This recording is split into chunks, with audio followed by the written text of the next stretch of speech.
కర్కాటక రాశి కర్కాటక లగ్నం తీసుకున్నట్లయితే మీకు కర్కాటక లగ్నం వారికి 6వ ఇంటి అధిపతి అలాగే 9వ ఇంటి అధిపతి వ్యయస్థానంలోకి వచ్చారు.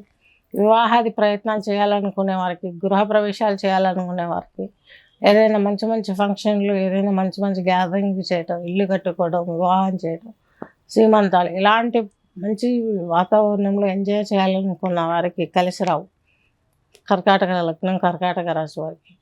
ఎందుకంటే మీకు చెప్పాను కదా, భాగ్యాధిపతి 6వ ఇంటి అధిపతి, ఈయన వచ్చి వ్యయంలో పడ్డం ఇక్కడ మిశ్రమ ఫలితాలను ఇస్తుంది. మీ యొక్క మిథునంలో ఉండడం కర్కాటక రాశి కర్కాటక లగ్నం వారు. ఎందుకంటే ఈ 6వ ఆధిపత్యం అని చెప్పుకున్నాం మనం ఇది వరకు. 6, 8, 11 అధిపతులు ఎవరి క్షేత్రంలో వాళ్ళు ఒకరు ఇంట్లో ఒకరు ఉన్నట్టు ఆ క్షేత్రాలలో ఉన్న మంచి ఫలితాలు ఇస్తారని చెప్పుకున్నాం. కాకపోతే మనకు భాగ్యాధిపతి కూడా అయినా అయ్యాడు కాబట్టి ప్రయాణాలలో కొంత టెన్షన్ వాతావరణం ఉంటుంది. జర్నీస్ చేసేవారు కొంచెం ఇబ్బంది. హైఫై ఎడ్యుకేషన్కి వెళ్ళాలనుకున్న వారికి, సాఫ్ట్వేర్ సైడ్ బాగా మంచిగా ముందుకు వస్తామా అనుకున్న వారికి ఈ విషయాలలో కొన్ని తటస్థంగా ఉంటాయని చెప్పవచ్చు. కొంచెం ప్లస్ ఆర్ మైనస్ ఎగుడు దిగుడులుగా వెళుతూ ఉంటుంది. సో ఇది ఈ యొక్క కర్కాటక రాశి వారికి. నెక్స్ట్ వచ్చేసి మీకు 2వ ఇంటి అధిపతి అయినటువంటి రవి వచ్చేసి మీకు భాగ్యంలో ఉన్నారు. అలాగే కుజుడు కూడా భాగ్యంలో ఉన్నాడు. కుజుడు వచ్చేసి మీకు కర్కాటక రాశి వారికి ఈ యొక్క 6వ ఇంటి అధిపతి, భాగ్యాధిపతి, దశమాధిపతి అని చెప్పుకున్నాము. ఉద్యోగంలో బాగుంటుంది. ఎందుకంటే మీకు చతుర్థాధిపతి అలాగే లాభాధిపతి అయిన శుక్రుడు వచ్చేసి మీకు దశమ కేంద్రంలో ఉండడం చాలా మంచి ఆపర్చునిటీ. మీరంతా టెక్నికల్ సైడ్ వర్క్ చేస్తారు. ఈ టెక్నికల్ సైడ్ అన్నప్పుడు సాఫ్ట్వేర్ రంగాన్ని టచ్ చేయొద్దండి.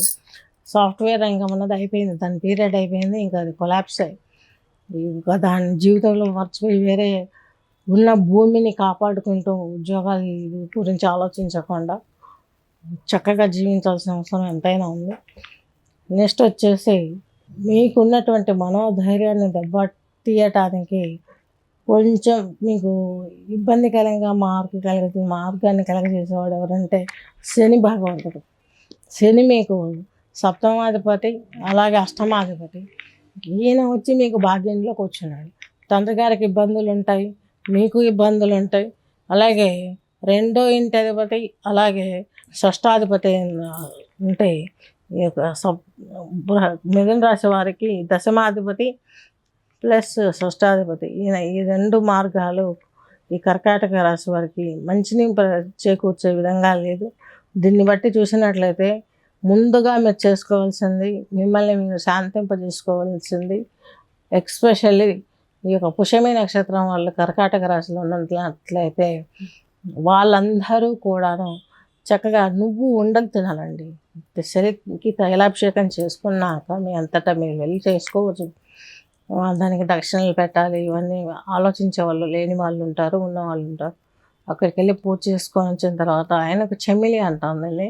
ఈ నువ్వులది నల్ల నువ్వులది దంపేసి బెల్లం వేసి ఉండపెట్టి ఆయనకు ప్రదక్షిణ చేసుకొని నువ్వుల్లో నెత్తిన పోసి వస్తాం. అలాగే మనం అలాగే చేసుకోవచ్చు. ప్రతి వారం పోయి అలా చేసుకోవచ్చు, లేదు నెలలో 3 సార్లు చేసుకోవచ్చు. దీనికి మంచి విరుగుడు, శనికి మంచి విరుగుడు ఇది.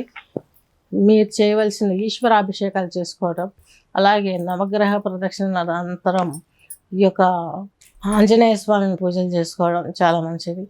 శని మీకు భాగ్యంలో ఉన్నాడు కాబట్టి సప్తమ అష్టమాధిపతి మీకు కొంచెం తండ్రి గారి విషయంలో కేర్ఫుల్గా ఉండాల్సిన అవసరం ఎంతైనా ఉంది.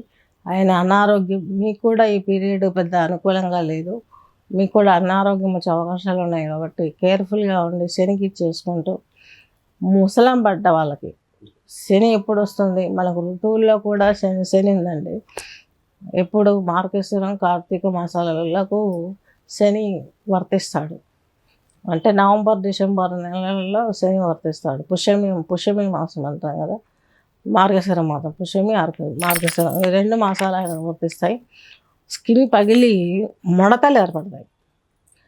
శని ఆ కాలంలో శని ఎందుకు ఆ టైంలో వచ్చాడు, ఆ ముసలి రూపం మనకు ఎందుకు వస్తుంది? ఆయన వృద్ధుడు, నవగ్రహాలలో వృద్ధుడు. ఆయన పీరియడ్ వచ్చినప్పుడు మనకు కూడా వృద్ధాప్యం సంప్రాప్తి చెందుతుంది. దాన్ని ఆలోచించకుండా సొంతంగా ఏవేవో క్రిములు రాసేయండి, ఇదేంటి అసలు ఏంటి అన్న ఫీలింగ్లో మాట్లాడుతున్నారు.